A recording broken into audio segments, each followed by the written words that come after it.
Benjamin Lacombe, bonjour. Bonjour. Alors, Benjamin, c'est toute une histoire, déjà dans le prénom.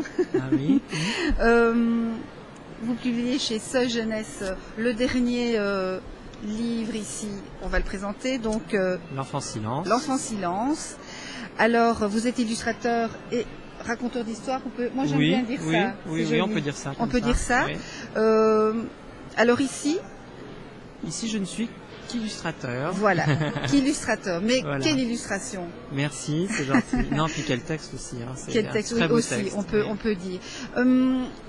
En fait, votre passion, c'est le dessin au prime abord, parce que j'ai lu dans votre bio que vous aviez commencé à vouloir essayer de dessiner les dessins de Walt Disney, les films. C'était vraiment, oui, ma passion était là. Tout gamin, j'avais envie de dessiner les films de Disney ou ceux de Burton. C'était mon voilà. Alors, mon Burton, rêve. on va en parler parce que c'est vrai qu'il y a peut-être une influence aussi bien dans les sûr. dessins.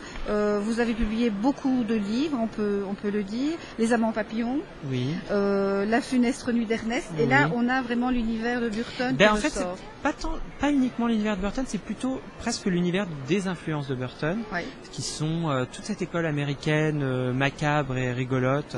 On peut, par exemple, l'influence principale de Burton, Goret, qui est en dilettante dans tout le livre. Je le mets dans certains noms de tombes, je le mets dans certains costumes des personnages ou certaines petites choses comme ça. Il y a Ray Rosen qui est aussi là avec tous ses squelettes. Il y a énormément en fait, c'est un bouquin qui est vraiment un melting pot de toutes les influences comme ça, un peu macabre. J'ai pas pu mettre Burton marqué dessus parce qu'il est encore vivant, fort heureusement. Voilà. Mais je l'ai mis de manière un petit peu cachée en mettant une de ses poupées dans le bouquin. Vous êtes un collectionneur, on peut le dire. Je sais pas si on peut dire que je suis un collectionneur. C'est vrai que j'aime le travail des autres aussi. J'aime être surpris. Moi, chacun de ces films me plaît, j'apprécie de le regarder, et c'est vrai que j'aime mettre les clins d'œil de tout ce qui m'a constitué, ce qui a fait que je suis ce que je suis maintenant. Parce que je pense qu'on est une somme d'influences toujours. Alors moi, ce que j'aime dans vos livres, évidemment, les illustrations sont magnifiques, ça je ne cesse de le dire, parce que c'est vraiment un univers qui fait rêver.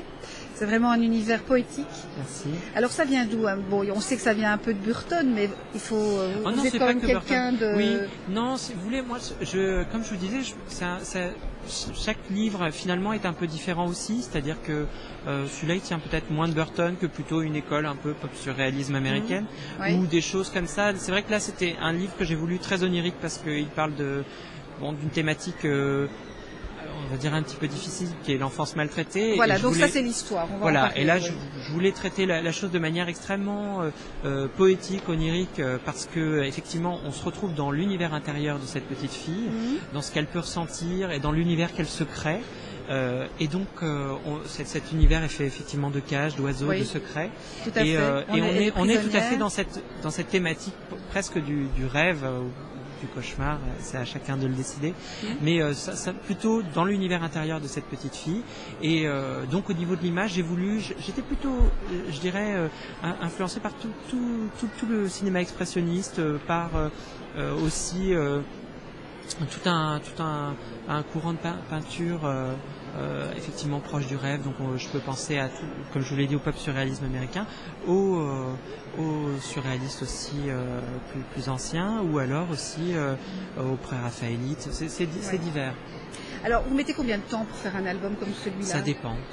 Ça dépend. Celui-ci, je l'ai fait, il me semble, en 3 mois et demi à peu près, celui-là, L'Enfant Silence. Certains livres, ça peut être plus long aussi, ça dépend du nombre de pages. En ce moment, je suis en train de travailler sur un livre avec une grande pagination, donc je vais travailler dessus plus de 6 mois, presque 8 mois, je crois, oui. Donc voilà, ça dépend vraiment. Vous faites aussi de la BD? Je fais aussi de la BD, je continue d'ailleurs à en faire. J'ai commencé par la bande dessinée, à vrai dire, j'ai commencé en faisant tout, texte et dessin. Et non, c'est vrai que c'est très difficile, c'est beaucoup plus long, la bande dessinée. Oui. Alors on va présenter celui-ci, Cerise Griotte, parce que moi j'aime beaucoup celui-là. Merci. L'histoire aussi, un petit clin d'œil à votre chien Virgile. Oui, qui est là aussi dans tous les livres. Il est même dans celui-là. Il est même dans celui-là. Si on le regarde bien, il est dans celui-là. Non, il est dans quasiment tous mes livres. C'est votre muse. C'est ma mascotte et ma muse. il est là. Voilà. Alors le petit chien Virgile, c'est lui qui a inspiré donc Griotte, et dans le livre il s'appelle Griotte, parce qu'en fait c'est un peu, c'est une petite partie de la jeune fille. Le petit chien ici, voilà, on va le montrer. Voilà le petit chien Griotte. En fait, pourquoi Griotte? Parce que c'est une petite partie de l'héroïne qui s'appelle Cerise. Qui n'aime pas les cerises qui n'aime pas les cerises, mais elle aime pas les cerises. Voilà, elle n'aime pas les confitures à la cerise. Enfin, on va un peu expliquer l'histoire. Voilà, d'accord. Je vous laisse faire. Alors, c'est l'histoire d'une petite fille un peu ronde qui se sent un petit peu différente et qui s'exclut finalement presque par elle-même et qui se sent exclue du groupe, de la classe. Alors elle est moquée pour ses rondeurs et pour sa différence. Et finalement, elle va réussir à se resociabiliser, à finalement à dépasser son inhibition grâce à un chien qui est au moins aussi différent qu'elle et plein de plis, qu'elle découvre dans la fourrière de son papa, parce que son papa est propriétaire d'une fourrière. Et donc elle va donc là c'est toute une aventure, je vais pas raconter. On va laisser aux jeunes lecteurs le soin de le découvrir. Mais c'est une aventure très tendre sur l'amitié, donc l'amitié entre une petite fille et un chien, mais pas seulement, l'amitié aussi entre une petite fille et un petit garçon, voire même plus. Alors prochain projet Alors le prochain projet est tout à fait différent de l'Enfant Silence, qui était finalement quelque chose de très intérieur. Le prochain projet est un projet, je dirais, plus ouvert, qui est un projet aussi historique, avec énormément de dessins, énormément de choses, énormément de techniques différentes.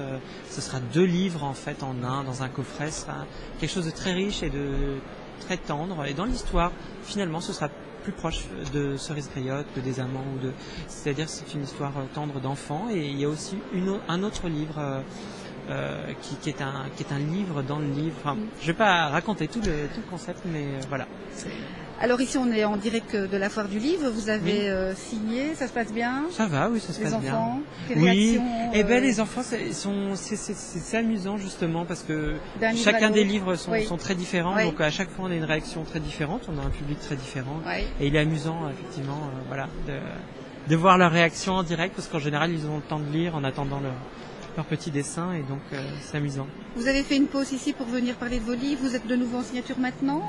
Oui. Donc c'est jusque quelle heure? Je crois que c'est encore pendant, je ne sais pas, 1 heure ou 1 heure et demie. Oui. Donc voilà, c'est au Stan Seuil Jeunesse. Oui. Donc voilà, le rendez-vous est pris. Demain, vous êtes encore en signature ou pas? Non, je repars ce soir. Au Salon de Paris?